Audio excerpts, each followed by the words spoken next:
नमस्कार, मैं हूं अंकुर और आप देख रहे हैं सत्य हिंदी का सुबह 9 बजे का न्यूज बुलेटिन की बड़ी खबरें जाने उससे पहले जान लेते हैं 5 बड़ी हेडलाइंस। नीट पेपर लीक में बड़ा खुलासा, विशेषज्ञ सवाल याद कर होटल में लिखते थे। प्रयागराज में राहुल गांधी के कार्यक्रम की अनुमति रद्द, बोले छात्रों की आवाज नहीं रुकेगी। शाह को सदन में बुलाने की मांग, सभापति ने रिजिजू से विपक्ष की बात पहुंचाने को कहा। कर्नाटक में कृषि भर्ती विवाद से परेशान थे छात्र, मुख्यमंत्री तुरंत मिले, दिया भरोसा। ट्रंप ने जन्मजात नागरिकता पर फिर कसा शिकंजा, बर्थ टूरिज्म रोकने के लिए आदेश जारी। सीबीआई की चार्जशीट में नीट पेपर लीक का बड़ा खुलासा हुआ है। जांच एजेंसी ने पूरा तरीका बताया। आरोप है कि 3 विषय विशेषज्ञों ने पेपर बाहर पहुंचाया। सीबीआई के मुताबिक एक विशेषज्ञ सवाल छोटे कागजों पर लिखता था, वो जवाबों के विकल्प भी नोट कर लेता था, आसान सवाल वो याद रखता था, फिर होटल पहुंचकर उन्हें लिख देता था। दूसरे विशेषज्ञ भी यही तरीका अपनाते थे, वो दिन भर के सवाल याद रखते थे, बाद में होटल में उन्हें लिख देते थे। एक विशेषज्ञ ने एनसीईआरटी की किताबों में जुड़े हुए हिस्से भी चिन्हित किए। सीबीआई का दावा है कि लंबे अनुभव का फायदा उठाया गया, सवालों को किताबों के अध्यायों से आसानी से जोड़ा गया। इसी तरह पूरी जानकारी तैयार की गई। जांच में एनटीए की बड़ी लापरवाही भी सामने आई। आरोप है कि विशेषज्ञों की तलाशी नहीं होती थी, आने जाने पर कोई जांच नहीं होती थी, सीसीटीवी कैमरों की निगरानी भी नहीं की जाती थी। सीबीआई का कहना है कि इन्हीं कमियों का फायदा उठाकर पेपर लीक किया गया। मामले में अब तक कई लोगों को गिरफ्तार किया जा चुका है। प्रयागराज में राहुल गांधी के छात्र कार्यक्रम की अनुमति रद्द हो गई। ये कार्यक्रम शनिवार को केपी ग्राउंड में होना था। कायस्थ पाठशाला ट्रस्ट ने अनुमति वापस लेने की जानकारी दी। ट्रस्ट ने इसके पीछे हाईकोर्ट के आदेश का हवाला दिया, साथ ही बारिश से मैदान में पानी भरने की बात भी कही। इसके बाद राहुल गांधी ने सरकार पर निशाना साधा। उन्होंने कहा कि छात्रों की आवाज दबाई नहीं जा सकती। राहुल ने कहा कि छात्र अपने भविष्य के लिए लड़ रहे हैं। उन्होंने फीस बढ़ोतरी और सीटें घटाने का मुद्दा उठाया। राहुल का आरोप है कि छात्रों की बात नहीं सुनी जा रही, पब्लिक प्रदर्शन करने वाले छात्रों पर केस किए जा रहे हैं। राहुल ने कहा कि सरकार युवाओं की आवाज दबाना चाहती है। उन्होंने कहा कि सवाल पूछने पर लाठीचार्ज होता है, प्रदर्शन करने पर केस दर्ज होते हैं, आवाज उठाने पर पेलेट गन तक इस्तेमाल होती हैं। राहुल ने कहा कि कार्यक्रम रोकने की कोशिश लगातार हो रही है। उन्होंने कहा कि सरकार छात्रों की गूंज से डर रही है। राहुल ने साफ कहा कि वो छात्रों के साथ खड़े हैं। उन्होंने कहा कि सरकार उन्हें छात्रों की आवाज उठाने से नहीं रोक सकती। क्या गृह मंत्री अमित शाह आखिरकार संसद में विपक्ष का सामना करने आएंगे? ये सवाल इसलिए कि राज्यसभा के उपसभापति और उपराष्ट्रपति सीपी राधाकृष्णन ने केंद्र सरकार से कहा कि वो विपक्ष की इस मांग पर विचार करे कि केंद्रीय गृह मंत्री अमित शाह का सदन में आकर बयान दे। सभापति ने संसदीय कार्य मंत्री किरेन रिजिजू से कहा कि वो विपक्ष की भावनाओं से गृह मंत्री को अवगत कराएं। विपक्ष जंतर मंतर छात्र प्रदर्शन के खिलाफ पुलिस कार्रवाई पर गृह मंत्री अमित शाह से जवाब मांग रहा है कि आखिर पैलेट गन, आंसू गैस के गोले छोड़ने और लाठीचार्ज जैसी दमनकारी कार्रवाई का आदेश किसने दिया? आरएसएस प्रमुख मोहन भागवत ने देश के युवाओं खासकर जेनजी और जेन अल्फा पर बड़ा भरोसा जताया। उन्होंने कहा कि उन्हें आज की युवा पीढ़ी पर आंख बंद करके भरोसा है। भागवत ने साफ कहा कि अगर छात्र बेहतर व्यवस्था की मांग को लेकर प्रदर्शन करते हैं तो ये उसका लोकतांत्रिक अधिकार है। उन्होंने कहा कि लोकतंत्र में विरोध और प्रदर्शन भी संवाद का एक तरीका है। अगर युवाओं को व्यवस्था में कोई कमी दिखती है तो उन्हें अपनी बात रखने का पूरा हक है। भागवत ने कहा कि वो कभी नहीं कहेंगे कि जेनजी को प्रदर्शन नहीं करना चाहिए, बल्कि लोकतंत्र में उनकी बात सुनने और समाधान निकालने का रास्ता होना चाहिए। मोहन भागवत ने कहा कि पहले की पीढ़ियां सत्ता से सवाल कम करती थी, लेकिन आज की जेनजी और जेन अल्फा हर बात पर सवाल पूछती हैं और तर्क के साथ जवाब चाहती हैं। उनके मुताबिक ये गलत नहीं बल्कि एक सकारात्मक बदलाव है। उन्होंने कहा कि आज की पीढ़ी सबसे ईमानदार पीढ़ी है और उनकी बात को गंभीरता से सुनना चाहिए। आरएसएस प्रमुख ने यह भी कहा कि हर आंदोलन को देश विरोधी बताना सही नहीं है। अगर युवा सड़क पर उतर रहे हैं तो जरूरी नहीं कि उनका मकसद सरकार का विरोध करना हो सकता है कि वो व्यवस्था को बेहतर बनाना चाहते हों। उन्होंने कहा कि युवाओं की बात को समझने और उनके साथ संवेदनशील व्यवहार करने की जरूरत है। भागवत ने माना कि देश की शिक्षा व्यवस्था समेत कई क्षेत्रों में सुधार की जरूरत है और छात्रों की आवाज को लोकतंत्र का हिस्सा मानकर सुना जाना चाहिए। झारखंड में छात्र आंदोलन पर कांग्रेस पर सवाल उठ रहे थे। अब लोकसभा में नेता विपक्ष राहुल गांधी ने खुद इस पर जवाब दिया है। राहुल ने क्या कहा वो सुनिए। झारखंड के स्टूडेंट्स अपने हक के लिए प्रोटेस्ट कर रहे हैं, प्लीज उनको सपोर्ट करें। देखिए, स्टूडेंट प्रोटेस्ट जो देश में हो रही है, एजुकेशन सिस्टम के खिलाफ हो रही है।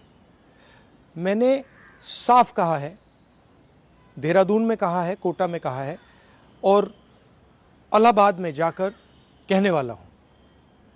हमारा एजुकेशन सिस्टम कोलैप्स्ड है, बहुत महंगा है और ऑप्रेसिव है। हर सरकार को स्टूडेंट्स की बात सुननी चाहिए और एजुकेशन सिस्टम को बदलने के लिए एक्शन लेना चाहिए, चाहे वो कांग्रेस की सरकार हो, नेशनल सरकार हो या झारखंड की सरकार। केंद्रीय संसदीय कार्य मंत्री किरेन रिजिजू ने लोकसभा में नेता विपक्ष राहुल गांधी और खुद की बातचीत पर क्या कहा, वो सुनिए। बात कर रहे राहुल गांधी जी से मेरा अच्छा बात हुआ और एक विषय हमने रिक्वेस्ट किया है और बाकी विषय में भी बात किया है। हम तो चाहते हैं कि कांग्रेस और बाकी ऑपोजिशन पार्टी से हम लगातार बातचीत करते रहें और तालमेल करके काम करें। हम एक दूसरे के विरोधी हैं, दुश्मन तो नहीं है ना, तो देश हित में हम सब मिलके काम करें।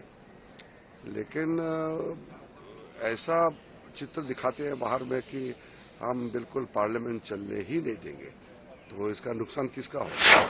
कॉकरोच जनता पार्टी ने साफ किया कि वो फिलहाल राजनीतिक पार्टी बनकर चुनाव लड़ने की तैयारी में नहीं है। संगठन का कहना है कि अभी उसका लक्ष्य जनता की समस्याओं को उठाना और सरकार पर दबाव बनाना है। सीजेपी के संस्थापक अभिजीत दीपके ने छत्रपति संभाजी नगर में बैठक के बाद बताया कि संगठन देश में एक मजबूत समूह के रूप में काम करेगा। इसके लिए क्या बोलती पब्लिक अभियान शुरू किया जाएगा, जिसमें कार्यकर्ता लोगों से उनकी समस्याएं और राय जानेंगे। संगठन बेरोजगारी, शिक्षा, पारदर्शिता और सरकारी संस्थाओं में सुधार जैसे मुद्दों पर काम करेगा। सीजेपी ने युवाओं को अपने अभियान का मुख्य केंद्र बनाया। संगठन पहले नीट पेपर लीक और भर्ती परीक्षाओं से जुड़े मामलों में प्रदर्शन कर चुका है। अब झारखंड के छात्रों के आंदोलन को भी समर्थन देने की बात कही गई। सीजेपी का कहना है कि फिलहाल उसका लक्ष्य चुनाव नहीं बल्कि मजबूत नागरिक आंदोलन खड़ा करना है। कर्नाटक में कृषि छात्रों के आंदोलन पर बड़ी खबर आई। मुख्यमंत्री डीके शिवकुमार खुद छात्रों से मिले।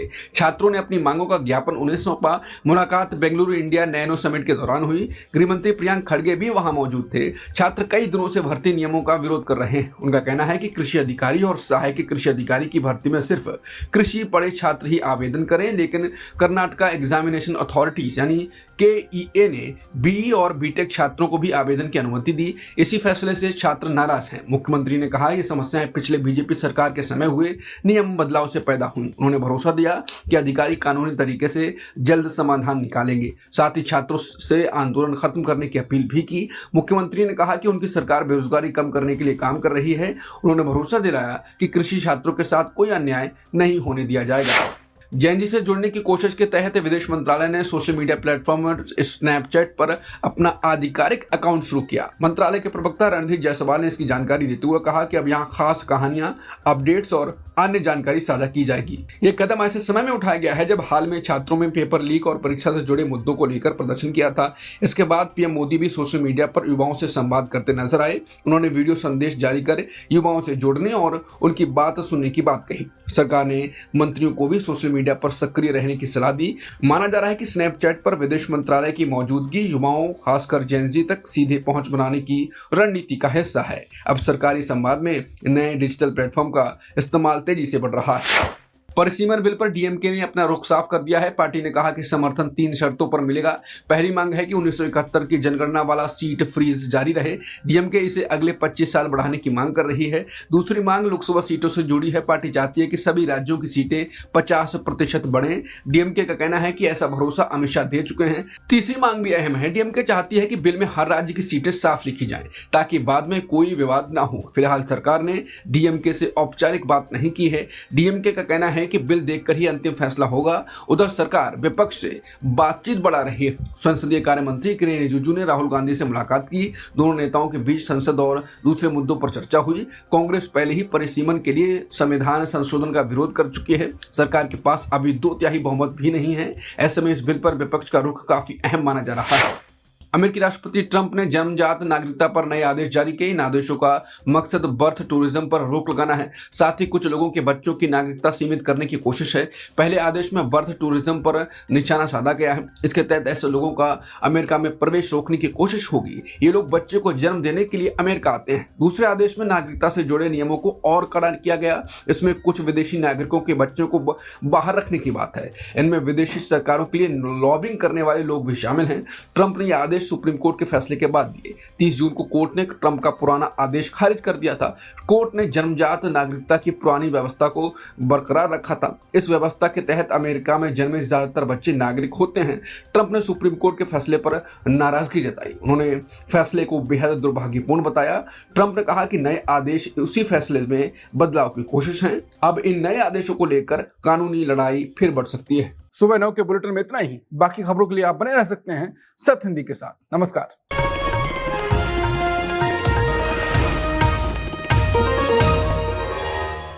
disclaimer under Section 107 of the Copyright Act 1976. Allowance is made for fair use for purposes such as criticism, comment, news reporting, scholarship, and research. Fair use is a use permitted by copyright statute that might otherwise be infringing.